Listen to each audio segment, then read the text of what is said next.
Hello बच्चों, इस सवाल में बोला है at a temperature of 20 degree Celsius the volume of a certain glass flask up to a reference mark on the cylindrical stem of the flask is exactly 100 centimetre cube.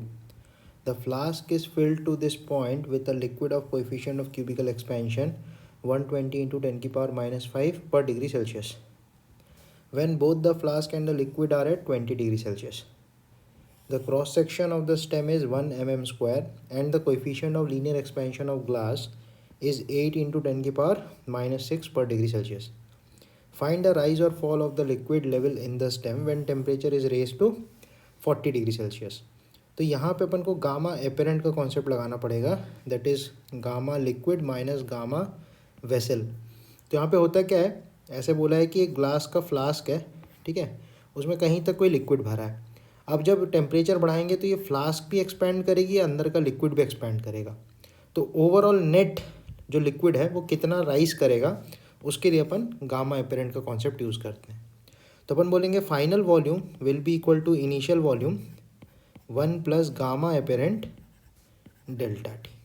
ठीक है, final volume देखते हैं कितना होता है. Final volume, initial volume था 100 centimetre cube, 1 plus, अब gamma apparent निकालने के लिए लिक्विड का गामा 10⁻⁵ माइनस अपन को लीनियर एक्सपेंशन ऑफ ग्लास दिया है 8 इंटू 10⁻⁶.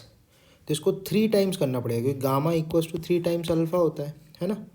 तो 8 3 24 इंटू 10⁻⁻⁶, ये हो गया अल्फ़ा. और टेम्परेचर का चेंज अपन ने 20 डिग्री से 40 डिग्री किया, मतलब 20 डिग्रीज का चेंज किया.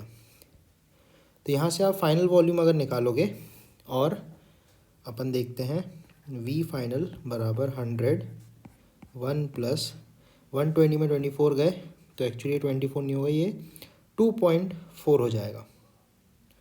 ठीक है, 2.4 120 में से गया तो बचेगा 117.6 इंटू 10⁻⁻⁵.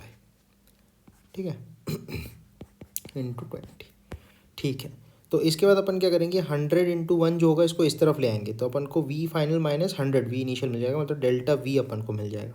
तो डेल्टा वी अब जब अपन निकालेंगे तो आएगा 100 इंटू 117.6 टू 10⁻⁵ इंटू 20. तो डेल्टा वी निकल के आएगा 2.352 सेंटीमीटर क्यूब.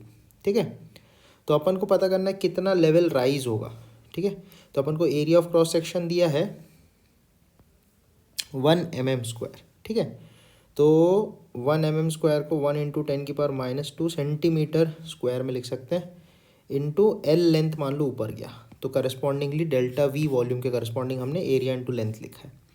तो 2.352. तो यहाँ से एल आप कैलकुलेट करोगे तो आएगा 235.2 सेंटीमीटर. तो इतना लेवल राइज हो जाएगा. ठीक है, थैंक यू बच्चों.